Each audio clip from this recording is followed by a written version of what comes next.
Welcome to Families in Faith. This week we turn to the story of Jacob and his family.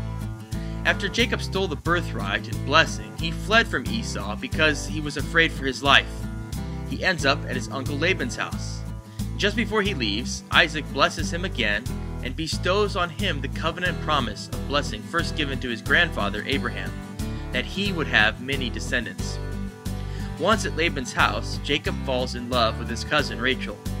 Laban offers to pay him for working, to which Jacob requests the hand of Rachel in marriage in exchange for 7 years of labor.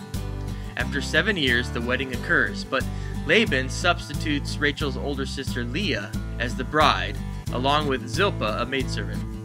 Jacob doesn't realize it until the next day. Then he goes to complain to Laban, who agrees to give Rachel for another 7 years of service.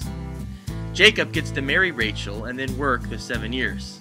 Along with Rachel comes another maidservant, Bilhah.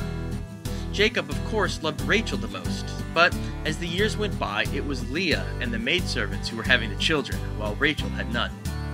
Leah bore Jacob 6 sons: Reuben, Simeon, Levi, Judah, Issachar, and Zebulun.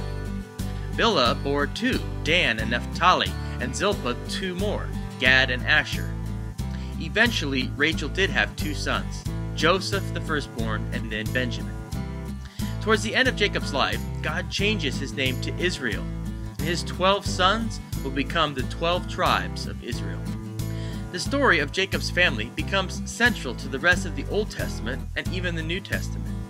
Jacob's family becomes the nation of Israel.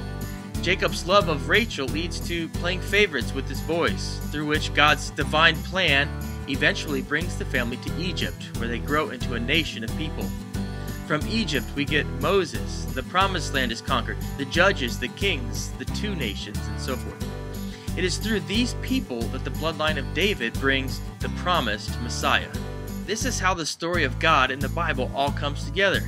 It is how we can help our children connect the dots between Bible stories and the grand story that is God's plan for redemption. Help your children understand how these all go together. You will be blessed by your time in God's Word as a family.